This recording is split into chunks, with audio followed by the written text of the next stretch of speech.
નમસ્કાર, આપ જોઈ રહ્યા છો ગુજરાતની number 1 news channel news 18 Gujarati. આપણું ગુજરાત સાથે હું છું સિદ્ધાર્થ ધોળકિયા. સમાચાર પર નજર કરીએ. વરસાદની આગાહી છે 25-27 ની વચ્ચે, પરંતુ અત્યારે વરસાદ શરૂ થઈ ગયો છે. ગીર સોમનાથમાં વરસાદી માહોલ જોવા મળી રહ્યો છે. ગીર જંગલ વિસ્તારમાં વરસાદી ઝાપટા થયા છે. લાંબા સમય બાદ વરસાદથી વાતાવરણમાં ઠંડક છે. જસાધાર, ચિખલકુબા, વડલી, ધોળાવાડીમાં વરસાદ છે. ઉના શહેર અને ગ્રામ્ય વિસ્તારોમાં વરસાદ શરૂ થયો છે. ગીરના ખેડૂતોને વધુ વરસાદની આશા છે. આગાહી કરવામાં આવી છે હવામાન વિભાગ તરફથી કે 25 થી 27 ની વચ્ચે દક્ષિણ ગુજરાતની અંદર સારો એવો વરસાદ જોવા મળશે. પરંતુ ગુજરાતની અંદર જાણે અસર શરૂ થઈ ગઈ હોય, કારણ કે બંગાળની ખાડીમાં જે સિસ્ટમ બની છે તે પહોંચશે ગુજરાત સુધીને ભારે વરસાદની આગાહી કરવામાં આવી છે. પરંતુ ગુજરાતના અલગ અલગ વિસ્તારોમાં હાલમાં વરસાદની શરૂઆત થઈ ગઈ છે. ગીર સોમનાથના ખેડૂતોની પણ વાત કરીએ તો ગીરના ખેડૂતો હજુ પણ વધુ વરસાદની આશાએ છે. ગીર સોમનાથના વાતાવરણમાં પણ પલટો જોવા મળ્યો છે. ગીર જંગલ અને ગ્રામ્ય વિસ્તારમાં વરસાદ વરસ્યો છે. ઉનાના ગ્રામ્ય વિસ્તારોમાં પણ વરસાદ જોવા મળ્યો છે.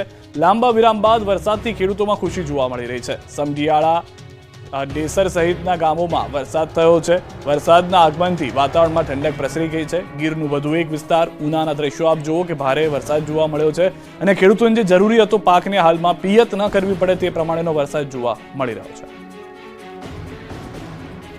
સુરતમાં પણ લાંબા વિરામ બાદ વરસાદી ઝાપટા થયા. અનેક વિસ્તારોની અંદર પાણી પણ વહેતા થયા. લાંબા વિરામ બાદ સુરતમાં મેઘરાજાનું આગમન થયું છે. સુરતમાં ભારે બફારા અને ઉકળાટ વચ્ચે સવારથી જ મેઘો મંડાયો હતો. સુરતના વિવિધ વિસ્તારમાં ઝાપટા પડ્યા હતા. વરાછા, કતારગામ, રાંદેર, અડાજણ, ઉધના સહિતના વિસ્તારમાં વહેલી સવારથી જ વરસાદ પડ્યો હતો. ધીમી ધારે વરસાદ પડતા લોકોને બફારાથી છુટકારો મળ્યો. રોડ ભીના થતા ઠંડક ફેલાઈ ગઈ હતી. વરસાદને લઈને નવરાત્રી આયોજક ચિંતામાં મુકાઈ ગયા. તો સુરતમાં વરસાદી ઝાપટાથી પાણી પણ ભરાયા. સુરત નવી સિવિલથી મજુરા ફાયર સ્ટેશન રોડ પર પાણી ભરાયા. રોડની એક બાજુ રોડ ડૂબી જાય એટલા પાણી ભરાતા વાહન ચાલકોને હાલાકી પડી. રસ્તામાં ખાડો હોવાથી લોકો ધીમી ગતિએ વાહનો હંકારતા નજરે પડ્યા. અહીં ગટરો સાફ ન થતા સુરત નવી સિવિલથી મજુરા ફાયર સ્ટેશન રોડ પાણીમાં ગરકાવ જોવા મળ્યો. આ તરફ દક્ષિણ ગુજરાતની અંદર વલસાડમાં પણ લાંબા વિરામ બાદ મેઘરાજાની રી એન્ટ્રી થઈ. વલસાડ જિલ્લામાં લાંબા વિરામ બાદ ફરી એક વખત વરસાદી માહોલ છવાયો. સવારથી વાદળછાયા વાતાવરણ વચ્ચે વલસાડ શહેર અને આસપાસના વિસ્તારમાં થોડા સમય સુધી સારો વરસાદ વરસ્યો, જેને લઈને થોડા સમય માટે રસ્તાઓ પાણી થઈ ગયા. તો જિલ્લાના અન્ય તાલુકામાં પણ છૂટોછવાયો વરસાદ વરસ્યો હતો. ગઈકાલે પણ કપરાડાના અંતરિયાળ વિસ્તાર એવા સિલધા અને અસ્ટોલ સહિતના ગામમાં ધોધમાર વરસાદ વરસ્યો હતો. આજે પણ વલસાડની સાથે ધરમપુર, પારડી, વાપી અને ઉમરગામ તાલુકામાં પણ છૂટોછવાયો વરસાદ વરસ્યો હતો. લાંબા સમય બાદ મેઘમહેર થતા વાતાવરણમાં ઠંડક પ્રસરી હતી અને લોકોએ ગરમી અને બફારાથી રાહત અનુભવી હતી. વરસી રહેલા વરસાદે ડાંગરના પાક માટે અનુકૂળ હોવાથી ખેડૂતોએ ખુશી વ્યક્ત કરી. 3 દિવસ બાદ વરસાદનો ફરી શરૂ થશે મોટો રાઉન્ડ. 8 ઇંચ વરસાદ પડી શકે છે. રાજ્યમાં વરસાદે વિરામ લીધો છે. હવે ભાદરવાના તડકામાં જનતા શેકાઈ રહી છે. ભારે તાપ અને બફારાથી લોકો ત્રાહિમામ પુકારી ઉઠ્યા છે. ત્યારે વરસાદને લઈને સારા સમાચાર આવ્યા છે. 3 દિવસ બાદ ફરી ગુજરાતમાં મેઘરાજાની એન્ટ્રી થશે.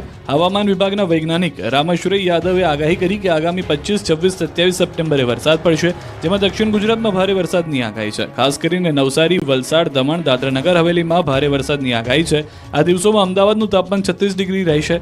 23 સપ્ટેમ્બરે પશ્ચિમ બંગાળની ખાડીમાં લો પ્રેશર સિસ્ટમ સક્રિય થઈ છે. આ સાયક્લોનિક સર્ક્યુલેશન સિસ્ટમ સક્રિય થતા વરસાદની આગાહી છે. ગુજરાતમાં સામાન્ય કરતાં 42% વધુ વરસાદ નોંધાયો, જ્યારે ગુજરાત રિજનમાં સામાન્ય કરતાં 24% વધુ વરસાદ નોંધાયો. સૌરાષ્ટ્ર કચ્છમાં સામાન્ય કરતાં 68% વધુ વરસાદ નોંધાયો. તો હવામાન નિષ્ણાત અંબાલાલે કહ્યું છે કે 27 સપ્ટેમ્બરથી 5 ઓક્ટોબર વચ્ચે ગાજવીજ સાથે રાજ્યના કેટલાક ભાગોમાં વરસાદ પડશે. નવરાત્રીમાં પણ મેઘરાજા ખેલૈયાઓની મજા બગાડશે. અંબાલાલ પટેલે કહ્યું કે નવરાત્રીમાં ભિન્ન ભાગોમાં ગાજવીજ સાથે વરસાદ પડશે. પવન પણ ફૂંકાશે. 10 થી 13 ઓક્ટોબર વચ્ચે સિસ્ટમ બની રહી છે, જેના કારણે ચક્રવાત બનવાની શક્યતા છે. શરદ પૂનમમાં પણ હવામાનમાં પલટો આવશે. સૌરાષ્ટ્ર અને મધ્ય ગુજરાતના ભાગોમાં પણ વરસાદ પડી શકે છે. ઠંડીને લઈ અંબાલાલ પટેલે કહ્યું કે લાનીનોની અસરથી ઠંડી ભૂક્કા બોલાવશે. 3 ડિસેમ્બરથી જ ઠંડીની શરૂઆત થઈ જશે. હિમવર્ષાની પણ આગાહી કરી. લાનીનોની અસરને કારણે માર્ચ મહિના સુધી ઠંડી પડશે. અને સમાચાર પર નજર કરીએ. નવસારીમાં આદમખોર દીપડો લોકોની પાછળ શ્વાનની માફક દોડ્યો. એક મહિલા પર ચડી ગયો. નવસારી બારડોલી રોડ પર આવેલા નસીલપુર ગામ પાસે 2 દિવસ પહેલા અકસ્માતમાં ઘાયલ થયેલા દીપડાએ રહેણાંક વિસ્તારમાં ઘૂસી આતંક મચાવ્યો હતો. જે તે સમયે વન વિભાગની ટીમ આખી રાત દોડધામ કરી હતી, પરંતુ ઘાયલ દીપડાનું રેસ્ક્યુ કરવામાં નિષ્ફળતા મળી હતી. 2 દિવસ પહેલા બનેલી આ સમગ્ર ઘટના સીસીટીવીમાં કેદ થઈ હતી, જે સીસીટીવી હાલ સામે આવ્યા છે. જેમાં એક ઘર નજીક દીપડો 5 થી 6 લોકોની પાછળ શ્વાનની માફક દોડી હુમલાનો પ્રયાસ કરતો જોવા મળે છે. ઘાયલ દીપડો વધુ ખૂંખાર બની જાય છે. આ વાત નવસારીના એક સીસીટીવીએ સાચી ઠેરવી. 2 દિવસ અગાઉ નસીલપુર ગામમાં અકસ્માતમાં ઘાયલ દીપડાએ મચાવેલા આતંકના સીસીટીવી સામે આવ્યા. સીસીટીવીમાં જે દ્રશ્યો કેમેરામાં કેદ થયા છે તે ખૂબ જ ચોંકાવનારા છે. નસીલપુર ગામમાં 2 દિવસ પહેલા રોડ અકસ્માતમાં એક દીપડો ઘાયલ થયો હતો. જો કે ઘાયલ થયા બાદ દીપડાએ કેટલાક લોકો પર હિંસક હુમલો કર્યો. ગામના ઇમ્તિયાઝ રાઉતના ઘર આંગણે લાગેલા સીસીટીવીમાં આ દ્રશ્યો કેદ થયા છે. દીપડો ઘાયલ થયા બાદ ખૂંખાર બન્યો હતો અને બચવા માટે આમતેમ દોડી રહ્યો હતો ત્યારે ઇમ્તિયાઝના ઘરમાં ઘૂસી ગયો હતો. સીસીટીવીમાં સાફ જોઈ શકાય છે કે દીપડો પાછળ પડતા ગામ લોકો પણ જીવ બચાવી ઘરમાં ઘૂસી જાય છે અને પાછળ ઘાયલ દીપડો દોટ લગાવી રહ્યો છે. આગળ 5 લોકો છે અને પાછળ ખૂંખાર દીપડો. આ સીસીટીવી સામે આવ્યા બાદ નસીલપુર ગામના સ્થાનિકોના મતે ગામની જ એક યુવતી જીનલ પટેલ પાછળ દીપડાએ દોટ લગાવી હતી. જો કે ફર્શ સપાટ હોવાથી દીપડો ફસડાઈ પડ્યો અને એક બાઇક સાથે અથડાયો હતો. દીપડો મોપેડ સાથે અથડાયા બાદ નીચે પટકાયો અને યુવતી જીનલ પટેલ માંડ બચી ગઈ હતી. આ બનાવમાં યુવતી જીનલ પટેલના પગમાં ફ્રેક્ચર થઈ ગયું હતું. જો કે આ બનાવ 2 દિવસ પહેલાનો છે, પરંતુ નસીલપુર ગામના રહીશોના જીવ હજુ પણ તાળવે ચોંટેલા છે, કારણ કે ઘાયલ થયા બાદ ખૂંખાર થયેલો દીપડો હજુ પણ પાંજરે પૂરાયો નથી. 2 દિવસ પહેલા ગામમાં રોડ ક્રોસ કરતી વખતે દીપડો કાર સાથે અથડાયો હતો અને ગંભીર રીતે ઘવાયા બાદ રોડ પર તરફડિયા પણ મારતો હતો. અકસ્માત થતા લોકોના ટોળા પણ સ્થળ પર ઉમટી પડ્યા હતા, જ્યાં દીપડાએ જીવ બચાવવા દોડધામ કરતા એક યુવતી ઘાયલ થઈ હતી. માઉન્ટ આબુમાં એક સાથે 4 રીંછ જોવા મળ્યા છે. રીંછ એકલું નહીં પણ ટોળામાં ફરવા ચાલ્યું. પાડોશી રાજ્ય રાજસ્થાનના માઉન્ટ આબુમાં 1-2 નહીં પણ એક સાથે 4 રીંછ જોવા મળ્યા. દિલવાડા જવાના માર્ગ પર રીંછના ટોળાની લટાર જોવા મળી. રીંછનું ટોળું રોડ પાસે આવ્યું હતું. તે સમયે એક ગુજરાતી પ્રવાસીએ રીંછના ટોળાને મોબાઈલના કેમેરામાં કેદ કરી લીધું હતું. ગુજરાતી પ્રવાસીએ કાર ઊભી રાખીને આ ટોળાને કેમેરામાં કેદ કર્યું હતું. જો કે આ રીંછનું ટોળું રોડ પસાર કરીને જંગલ તરફ જતું રહ્યું હતું, પરંતુ રીંછ રોડ પર આવી ચડતા પ્રવાસીઓમાં ભયનો માહોલ સર્જાયો હતો. દાહોદમાં શાળાનો આચાર્ય બન્યો હેવાન, દુષ્કર્મ કરવાનો પ્રયાસ કરતી વખતે કરી હત્યા. દાહોદની તોરણી પ્રાથમિક શાળામાં બાળકીના મોતનો ભેદ ઉકેલાયો છે. શાળાના હેવાન આચાર્યએ જ બાળકીની હત્યા કર્યાનો ખુલાસો થયો. 19 સપ્ટેમ્બરે 6 વર્ષની બાળકીનો શાળામાંથી મૃતદેહ મળતા ચકચાર મચી ગઈ હતી. આ મુદ્દે પરિવારે હોબાળો મચાવ્યો. પીએમ રિપોર્ટના આધારે બાળકીની હત્યા થયાનો ખુલાસો થયો. પોલીસે ઊંડાણપૂર્વક તપાસ કરતા શાળાનો આચાર્ય ગોવિંદ જ હત્યારો નીકળ્યો. પોલીસે હત્યારા આચાર્યની ધરપકડ કરી. તપાસમાં ખુલાસો થયો છે કે બાળકીને શાળાએ મૂકવા તેમની માતા રોડ ઉપર ઊભી હતી, ત્યારે શાળાના આચાર્ય ગોવિંદ કાર લઈને ત્યાંથી નીકળતા બાળકીની માતાએ આચાર્ય પર ભરોસો મૂકી કાર ઊભી રાખવાની અને બાળકીને તેની સાથે સ્કૂલે મોકલી હતી. દરમિયાન બાળકીને એકલી જોઈ હવસખોર ગોવિંદ નટની નિયત બગડી અને કારને વાવરૂ જગ્યાએ લઈ ગયા. કાળી ફિલ્મ વાળી કારમાં જ બાળકી પર દુષ્કર્મ ગુજારવાનો પ્રયાસ કર્યો. જે દરમિયાન બાળકીએ બચાવવા માટે બૂમાબૂમ કરતા આચાર્યએ બાળકીને ચૂપ કરવા ગળું દબાવ્યું, જેથી બાળકીનું મોત થયું. બાદમાં કોઈને જાણ ન થાય તે માટે આચાર્યએ કારની શાળાએ પાર્ક કરી દીધી હતી. જોકે આચાર્યનો ભાંડો ફૂટી ગયો. ભુજમાં ગેરકાયદે દબાણો પર ફરી ગયું છે બુલડોઝર. ભુજમાં ગેરકાયદે દબાણો પર તંત્રએ તવાઈ બોલાવી છે. સરકારી જમીન પર ખડકી દેવાયેલા બાંધકામો પર બુલડોઝર ફરી વળ્યું છે. કચ્છના ભુજમાં વહેલી સવારથી જ બુલડોઝર વાળી થઈ હતી. ભુજ અને આસપાસના વિસ્તારોમાં ગેરકાયદે ઊભા કરી દેવાયેલા ધાર્મિક દબાણો દૂર કરવાની કવાયત હાથ ધરવામાં આવી, જેને લઈને સવારથી જ તંત્ર બુલડોઝર લઈને પહોંચી ગયું. જાહેર માર્ગ, નદી નાળા અને રેલવે લાઇનની આસપાસ થયેલા દબાણો પર બુલડોઝર ચલાવાયું. ચુસ્ત પોલીસ બંદોબસ્ત વચ્ચે તંત્રએ કાર્યવાહી કરી. દબાણ હટાવવાની કામગીરી કરાતા દબાણકર્તાઓમાં ફફડાટ ફેલાયો. મોરબીમાં પોલીસ જવાને જ નિયમોનો ઉલાળ્યો કર્યો, જાહેરમાં કાપી કેક. લોકોને કાયદાના પાઠ ભણાવતી પોલીસે જ મોરબીમાં કાયદાની એસી તેસી કરી. અડધી રાત્રે જાહેરમાં કેક કાપી આતંક મચાવ્યો. મોરબીમાં જીઆરડી જવાને જાહેરમાં તલવારથી કેક કાપીને સીન સપાટા કર્યા. દ્રશ્યમાં જોઈ શકાય છે કે કાળા કલરની કારની આગળ બોનેટ પર 5 થી 6 કેક એક સાથે રાખી જીઆરડી જવાન હરેશ સોલંકી તલવારથી કેક કાપી રહ્યા છે. અન્ય લોકો બર્થડે બોયનો ઉત્સાહ વધારી રહ્યા છે. ડીજેના તાલે નાચી રહ્યા છે. કેકને મોઢા પર લગાવી જશ્નમાં ડૂબેલા છે. ડીજેના તાલે ડાન્સ કરી રહ્યા છે. જીઆરડી હરેશ સોલંકી મોરબી તાલુકા પોલીસ મથકમાં ફરજ બજાવતા હોવાનું સામે આવ્યું. જિલ્લા કલેક્ટરના હથિયારબંધીના જાહેરનામાનો સરેઆમ ભંગ કર્યો. તલવારથી કેક કાપતા હોવાનો વિડીયો સોશિયલ મીડિયા પર વાયરલ થયો છે. વડોદરામાં રસ્તા મુદ્દે સ્થાનિકોનું હલ્લાબોલ. વડોદરામાં રસ્તાની સમસ્યાને લઈ રહીશો પરેશાન થયા. સ્થાનિકોએ રોડ પર ઉતરી ચક્કાજામ કર્યો હતો. વાસણા ગોત્રી રોડ પર ઓમ હાઉસિંગ સોસાયટીના રહીશોએ વિરોધ કર્યો હતો. પાલિકાએ ટીપી 17 ફાળવતા મુખ્ય માર્ગ બંધ કરવાની વાતથી નાગરિકોએ વિરોધ કર્યો. છેલ્લા 30 વર્ષથી રહીશો અવરજવર માટે આ રોડનો ઉપયોગ કરતા હતા, ત્યારે રોડ બંધ કરી દેતા લોકોમાં રોષ ફેલાયો હતો. રસ્તાની સમસ્યાને લઈ રહીશોએ રોડ પર ઉતરી ચક્કાજામ કર્યો. હાથમાં પ્લે કાર્ડ સાથે વિરોધ નોંધાવ્યો. તંત્ર દ્વારા મુખ્ય માર્ગ બંધ કરી અને અન્ય રસ્તો અપનાવવામાં આવ્યો હતો. વૈકલ્પિક માર્ગ પર અસામાજિક તત્વોનો અડ્ડો હોવાનો રહીશોએ આક્ષેપ લગાવ્યો. સુરતમાં પાવર ગ્રીડ વીજ કંપની સામે ખેડૂતોએ બતાવ્યો પાવર. સુરતમાં પાવર ગ્રીડ વીજ કંપનીએ ખેડૂતોના ખેતરમાં આડેધડ વીજ ટાવર ખડકી દેવામાં આવતા ખેડૂતોમાં વિરોધ ફાટી નીકળ્યો છે. પાવર ગ્રીડ વીજ કંપની સામે ખેડૂતો એકત્ર થઈને પોતાનો પાવર બતાવ્યો. સુરતમાં પાવર ગ્રીડ વીજ કંપની સામે ખેડૂતો એકત્ર થઈ વિરોધ પ્રદર્શન કર્યું. કંપની દ્વારા જબરજસ્તી ખેતરમાં વીજ ટાવર ઊભા કરાયાના આરોપ સાથે ખેડૂતોએ હલ્લાબોલ કર્યો. ખેતરમાં ફળદ્રુપ જમીનમાં વીજ ટાવરને લઈ ખેડૂતોમાં રોષ છે. ખેડૂતો દ્વારા કંપની સામે 10 જેટલી શરતો મૂકવામાં આવી. જમીન સંપાદન કાયદા પ્રમાણે વળતર ન અપાતું હોવાનો ખેડૂતોનો આરોપ છે. બારડોલીના મોટા ગામમાં પાવર ગ્રીડ કંપનીને નો એન્ટ્રીના બોર્ડ લગાવ્યા છે. સુરત જિલ્લામાં અનેક ગામના ખેડૂતો કંપની સામે વિરોધ નોંધાવી રહ્યા છે. ડેડિયાપાડાના ધારાસભ્ય ચૈતર વસાવાને ફરી જવું પડી શકે છે જેલમાં. વધુ એક રાયોટિંગનો ગુનો નોંધાયો. ડેડિયાપાડાના ધારાસભ્ય ચૈતર વસાવા ફરી એકવાર વિવાદમાં આવ્યા છે. ધારાસભ્ય સામે બીજી વાર ફરિયાદ દાખલ થઈ છે.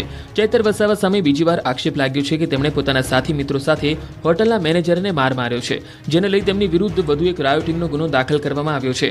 હાલ ચૈતર વસાવા અગાઉના ગુના હેઠળ શરતી જામીન પર બહાર છે, ત્યારે વધુ એક ફરિયાદ દાખલ થતાં તેમની મુશ્કેલી વધી શકે છે. 2 દિવસ અગાઉ રાજપીપળા ખાતે જિલ્લા પોલીસ અધિક્ષકની કચેરી ખાતે ડેડિયાપાડાના ધારાસભ્ય અને તેમના માણસો ઘરે આવીને માર માર્યાની ફરિયાદ હોટલના મેનેજર તરફથી કરવામાં આવી. હોટલના મેનેજર શાંતિલાલ વસાવાએ અને તેમના પરિવાર પર ધારાસભ્ય સહિત 7 જણાએ માર માર્યો હોવાની રજૂઆત કરી હતી.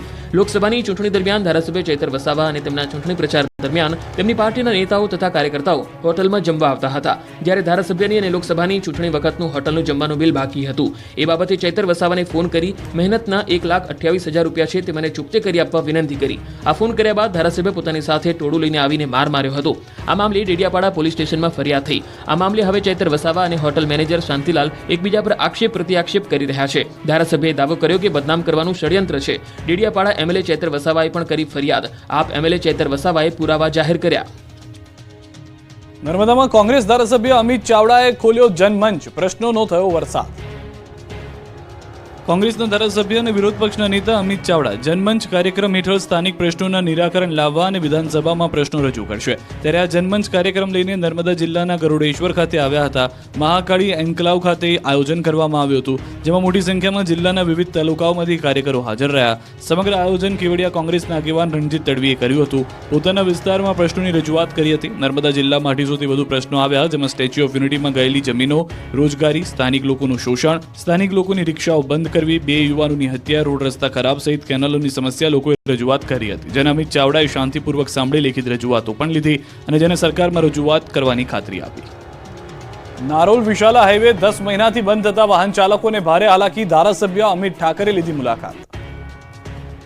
અમદાવાદના જુહાપુરાથી પિરાણાવાડા માર્ગ તરફ જતા વાહન ચાલકો 10 માસથી કંટાળી ગયા છે. વિશાલાથી પિરાણા તરફ જવાના રસ્તા પર આવેલા શાસ્ત્રી બ્રિજ સમારકામ ચાલી રહ્યું છે અને આ બ્રિજનું સમારકામ ગોકળ ગતિએ ચાલતા 10 મહિના પણ વીતી જતા બ્રિજનું કામ હજી સુધી પૂર્ણ થયું નથી, જેથી જુહાપુરાથી પિરાણા તરફ જતા અને પિરાણા બાજુથી જુહાપુરા તરફ આવતા વાહન ચાલકો રીતસરના હવે કંટાળી ગયા છે. વાહનની અવરજવર માટે બ્રિજ સંપૂર્ણ બંધ કરાતા પીક અવર્સમાં તો લાઈનો લાગે છે. કલાકો સુધી બ્રિજ ઉપર વાહનોના થપ્પા લાગે છે. અમદાવાદ શહેરના વિશાલા બ્રિજ ઉપર થતા ટ્રાફિક જામથી લોકો પરેશાન થયા છે. ફેબ્રુઆરીમાં સમારકામ પૂર્ણ કરવાનું હતું, જે હજી સુધી થયું નથી, જેને લઈને વેજલપુરના ધારાસભ્ય અમિત ઠાકરે વિશાલા બ્રિજની મુલાકાત કરી હતી. અધિકારીઓ પણ સાથે રહ્યા હતા અને તેમણે ખાતરી આપી છે કે દિવાળી સુધીમાં આ બ્રિજનું સમારકામ થઈ જશે. જનતાને મારી નાખશે આ મોંઘવારી. તેલ બાદ શાકભાજીના ભાવ પણ સળગી ગયા. મધ્યમ વર્ગ અને ગરીબોને આ મોંઘવારી મારી નાખશે. ખાદ્ય તેલના ભાવ જનતાનું તેલ કાઢી રહ્યા છે. તેની સાથે હવે લીલા શાકભાજીના ભાવ પણ રોકેટ બન્યા છે. રાજ્યમાં મોટાભાગના શાકભાજીના ભાવ આસમાને પહોંચી ગયા છે. ગરીબોની થાળીમાંથી લીલા શાકભાજી ગાયબ થઈ ગયા છે. રાજ્યમાં ભારે વરસાદ બાદ શાકભાજીના ભાવમાં ધરખમ વધારો થયો છે. અમદાવાદ શહેરમાં શાકભાજીમાં ભાવ વધારાથી લોકોના બજેટ પર સૌથી મોટી અસર જોવા મળી રહી છે. શાકભાજી ખરીદી પર મફતમાં મળતી કોથમીરના ભાવ 400 રૂપિયા પ્રતિ કિલો બોલાઈ રહ્યા છે, જ્યારે લસણના ભાવ 400 થી 600 રૂપિયા પ્રતિ કિલો પહોંચી ગયા છે. તો કારેલા, કોબી, દૂધી, રીંગણા, ભીંડી સહિતના શાકભાજીના ભાવ 80 રૂપિયાને પાર પહોંચી ગયા છે. તો ગુવારના 160 રૂપિયા કિલો મળે છે. ટીંડોળા 150 રૂપિયા, ચોળી 200 રૂપિયા, પાપડી 180 રૂપિયા, આદુ 270 રૂપિયા કિલો, લીંબુનો ભાવ 340 રૂપિયા કિલો, બટાકા 50 રૂપિયા કિલો મળે છે. શાકભાજીના ભાવ એટલા વધ્યા કે 500 રૂપિયામાં તો માંડ 3-4 શાક આવે છે. ગરીબોને 500 રૂપિયા કમાતા એક દિવસ થાય છે, જ્યારે આ શાક માર્કેટમાં 500 રૂપિયા 3 મિનિટમાં વપરાઈ જાય છે, જેથી ગૃહિણીઓનું બજેટ વેરવિખેર થઈ ગયું છે. ગુજરાતની જનતા પર વધુ એક મોંઘવારીનો માર. ખાદ્ય તેલના ભાવમાં પણ ફરી તોતિંગ ઉછાળો. તહેવારોની સિઝન નજીક આવતા ખાદ્ય તેલના ભાવમાં ફરી એકવાર વધારો થયો છે. કપાસિયા તેલના ભાવમાં પ્રતિ ડબ્બે 60 રૂપિયાનો વધારો થયો છે. બીજી તરફ સિંગ તેલના ભાવમાં છેલ્લા 2 દિવસમાં 60 રૂપિયાનો ઘટાડો થયો છે. કેન્દ્ર સરકારે આયાતી ખાદ્ય તેલની ઇમ્પોર્ટ ડ્યુટીમાં વધારો કરતા સિંગ તેલ સિવાયના તમામ ખાદ્ય તેલમાં છેલ્લા 15 દિવસમાં 300 રૂપિયાથી વધુનો વધારો થયો. કપાસિયા, સોયાબીન, મકાઈ, સનફ્લાવર સહિતના તેલના ભાવે ડબ્બે 300 થી 400 રૂપિયાનો વધારો થયો. કપાસિયા તેલનો ડબ્બો 1 મહિના પૂર્વે જ 1600 થી 1650 રૂપિયા સુધી મળતો હતો. તેનો હાલ ભાવ 2050 થી 2100 રૂપિયા સુધી થઈ ગયો છે. પામ તેલ જે 15 દિવસ પૂર્વે 1500 થી 1550 સુધીમાં મળતું તેનો હાલ ભાવ 1980 થી 2050 સુધી પહોંચ્યો છે. સોયાબીન તેલનો ભાવ હાલમાં પણ રૂપિયા 2000 સુધી પહોંચી ગયો છે, જ્યારે કે મકાઈના તેલનો ભાવ 1800 થી 1900 રૂપિયા સુધીની વચ્ચે છે. જ્યારે કે સનફ્લાવર તેલનો ભાવ 1850 થી લઈ 1950 રૂપિયા સુધીમાં મળી રહ્યા છે. ત્યારે ખાદ્ય તેલોમાં આગ ઝરતી તેજી દિવાળી સુધી યથાવત રહેશે તેવું વેપારીઓનું માનવું છે. બીજું કારણ એ પણ છે કે રાજ્યમાં આ વર્ષે કપાસનું ઓછું વાવેતર થતાં ઉત્પાદનમાં ઘટાડો થાય તેવી શક્યતા છે. બીજી તરફ કપાસના પાકમાં ગુલાબી ઈયળનો રોગ આવી જતા ઉતારો પણ ઓછો છે. આ જ કારણોથી કપાસિયા અને તેલીબિયાના ભાવ વધ્યા છે. રંગ છે રાજકોટનો. રાજકોટની સિટી બસમાં બેઠું બાઇક. સિટી બસમાં તમે માણસોને મુસાફરી કરતા જોયા હશે. સિટી બસમાં બહુ બધો સામાન લઈને લોકોને જોયા હશે, પરંતુ રાજકોટમાં તો હદ થઈ ગઈ. રાજકોટના લોકોને રંગ છે. રાજકોટમાં એક મહાશયે પોતાના બાળકને સિટી બસમાં સવારી કરાવી. રાજકોટ સિટી બસમાં ઇતિહાસ રચાઈ ગયો. રાજકોટમાં વાયરલ થયેલા આ વિડીયોએ હાલ ભારે કુતૂહલ પેદા કર્યું. આમ તો રાજકોટમાં ફરતી સિટી બસમાં લોકોની અવરજવર રહેતી હોય છે, પણ એક સ્થળે બસમાંથી પ્રવાસીને બદલે બાઇક ઉતરતું જોવા મળ્યું. સિટી બસમાંથી 4 શખ્સો બાઇક ઉતારતા નજરે પડી રહ્યા છે. રાજકોટ શહેરના ત્રિકોણબાગથી શાપર સુધી સિટી બસમાં બાઇક ચડાવાયું હતું અને ગોંડલ ચોકડી પાસે બસમાંથી આ બાઇક ઉતારાયું હતું. જો કે બાઇક કોનું હતું, સિટી બસમાં બાઇક કેવી રીતે પહોંચ્યું, આ તમામ સવાલો હજુ વણ ઉકેલ્યા છે. રાજકોટ મહાનગરપાલિકાની ગટરમાં ફસાયું યુવાનનું બાઇક. રાજકોટ મહાનગરપાલિકાની એક બાદ એક ઘોર બેદરકારી સામે આવી રહી છે. શહેરમાં ઠેક ઠેકાણે ગટરના ઢાંકણા ખુલ્લા મૂકી દીધા છે. હવે આ ખુલ્લી ગટરમાં જનતા પડી રહી છે. તંત્રના પાપનો ભોગ નિર્દોષ લોકો બની રહ્યા છે. ત્યારે રાજકોટ મહાનગરપાલિકાની ઘોર બેદરકારી છતી થઈ. જાહેર રોડ પર ગટરનું ઢાંકણું ખુલ્લું હોવાથી એક વ્યક્તિનું વાહન ફસાયું હતું. ભૂગર્ભ ગટરનું ઢાંકણું ખુલ્લું હોવા છતાં બેરિકેડ મૂકવામાં આવ્યા નહોતા. સમગ્ર ઘટનાનો વિડીયો વાયરલ થયો છે. થોડા દિવસ પહેલા પણ આવી ઘટનામાં એક વ્યક્તિએ જીવ ગુમાવ્યો હતો, છતાં પણ તંત્રના પેટનું પાણી હલતું નથી. 6 દિવસે સુરતની અંજની ઇન્ડસ્ટ્રીઝ ધમધમી રહી છે. ઓડિશાના કારીગરો કામે લાગ્યા.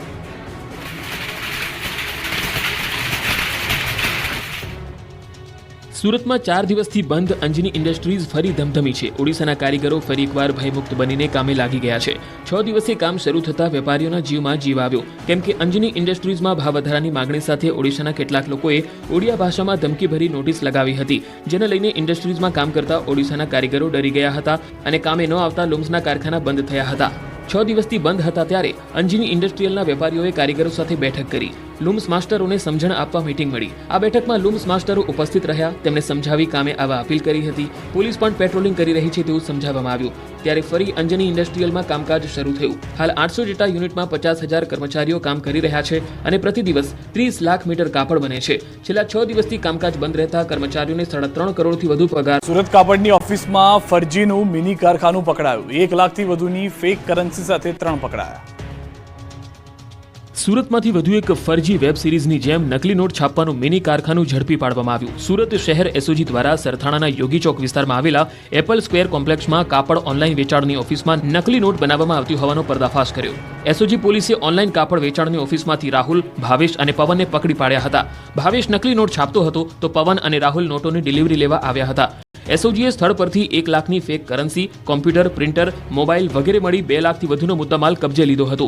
1 મહિનાથી તેઓએ આ રેકેટ શરૂ કર્યું હતું. તપાસમાં સામે આવ્યું છે કે ભેજાબાજો એક અસલી નોટ સામે 3 નકલી નોટ આપતા હતા. જેમ કે ₹100ની 1 નોટ અપાય તો સામે 100ની 3 નકલી નોટ અપાતી હતી. પાનના ગલ્લા, શાકભાજી, ફ્રૂટ જેવા છૂટક માર્કેટમાં નોટ પધરાવવાની ફિરાકમાં હતા. કોમ્પ્યુટરમાં નકલી ચલણી નોટ બનાવવામાં આવતી હતી. ત્યારબાદ તેની પ્રિન્ટર દ્વારા પ્રિન્ટ કાઢવામાં આવતી હતી. નોટનો કાગળ પણ એકદમ અસલી ચલણી નોટ જેવો જ છે. જેથી કાગળ પણ ક્યાંથી લાવતા હતા, કોણ આપતું હતું તેને લઈને પૂછપરછ કરવામાં આવી રહી છે. અમદાવાદ પોલીસે ડિજિટલ લૂંટારુઓને પકડ્યા. સિનિયર સિટીઝનને ઠગીને 79 લાખ લૂંટી લેનાર ગેંગનો પર્દાફાશ. સીબીઆઈ, મુંબઈ પોલીસ કે પછી એવી જ કોઈ સુરક્ષા એજન્સીનું નામ આપીને જો તમને કોઈ વ્યક્તિનો કોલ આવે અને રૂપિયાની માંગણી કરે, તમને કહે કે તમને અરેસ્ટ કરવામાં આવ્યા છે, તો તમે ગભરાશો નહીં, રકમ આપશો નહીં, તમે પોલીસની મદદ લઈ શકો છો. નિર્દોષ નાગરિકોને લૂંટતા લૂંટારુઓ પકડાયા છે. એક સિનિયર સિટીઝનને ઠગી લેનારી ડિજિટલ ગેંગને અમદાવાદ સાયબર ક્રાઇમ સેલ દ્વારા ઝડપી પાડવામાં આવી છે. અમદાવાદ સાયબર ક્રાઇમ સેલ દ્વારા સુરત અને સુરેન્દ્રનગરમાંથી 5 ડિજિટલ લૂંટારા ઝડપી પાડવામાં આવ્યા.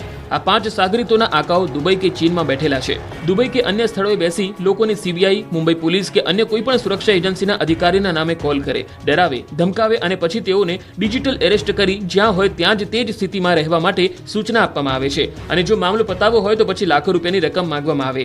અમદાવાદના એક સિનિયર સિટીઝન સાથે આવી જ રીતે ₹79 લાખથી વધુની રકમ જુદા જુદા 5 બેંક એકાઉન્ટમાં ટ્રાન્સફર કરાવી લીધી.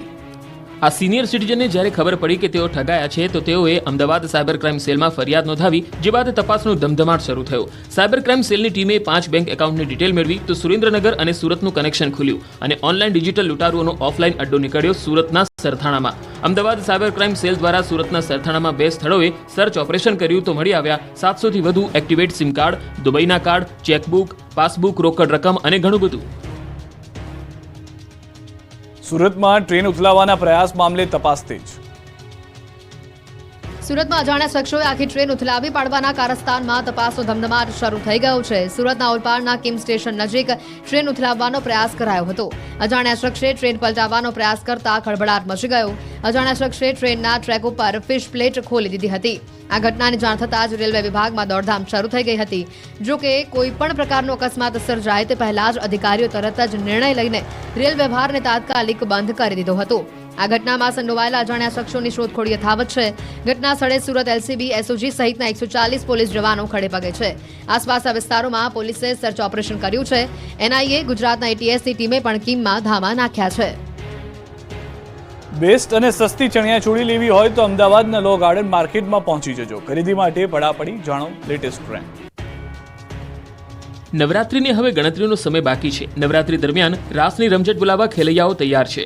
મોટી સંખ્યામાં યુવક અને યુવતીઓ નવરાત્રીમાં ટ્રેડિશનલ ડ્રેસ પહેરીને રાસની રમઝટ બોલાવશે. ત્યારે નવરાત્રી માટે કપડાં ખરીદવા બજારમાં લોકોની ભીડ ઉમટી પડી છે. અમદાવાદમાં ચણિયાચોળી માટે સૌથી મોટા બજાર મનાતા લો ગાર્ડનના બજારમાં મોટી સંખ્યામાં લોકો ઘરેણા, કપડાં સહિતની વસ્તુઓ ખરીદવા માટે જતા જોવા મળી રહ્યા છે.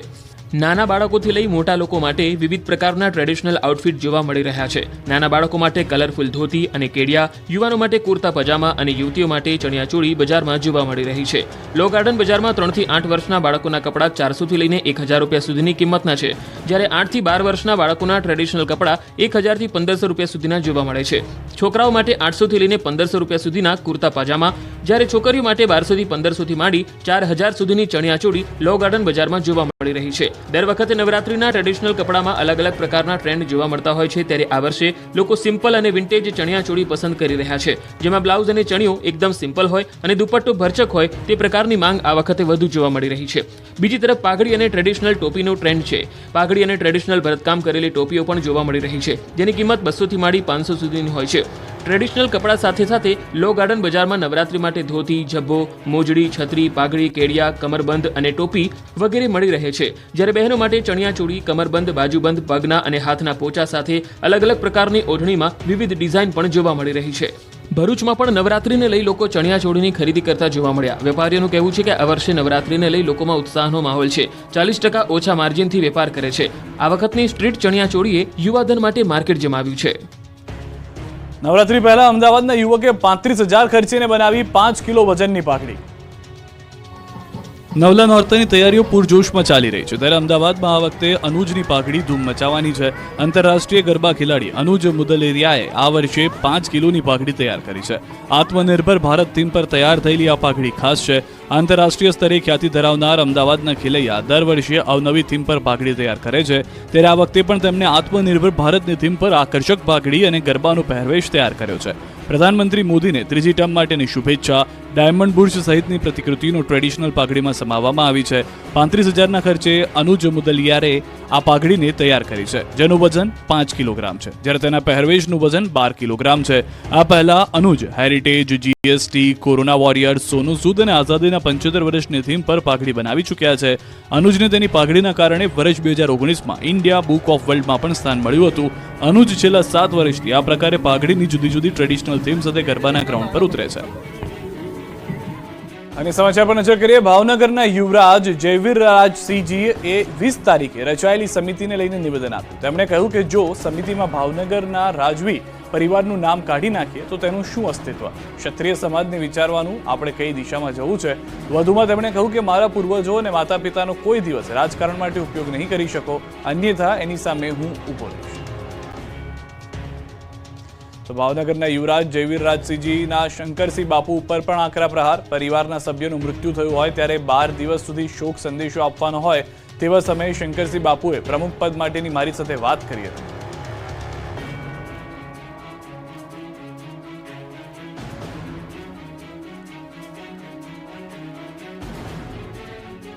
આપણું ગુજરાતમાં અત્યારે બસ આટલું. દેશ પ્રદેશની તમામ ખબરો માટે આપ જોડાયેલા રહો ગુજરાતની number 1 news channel news 18 Gujarati સાથે.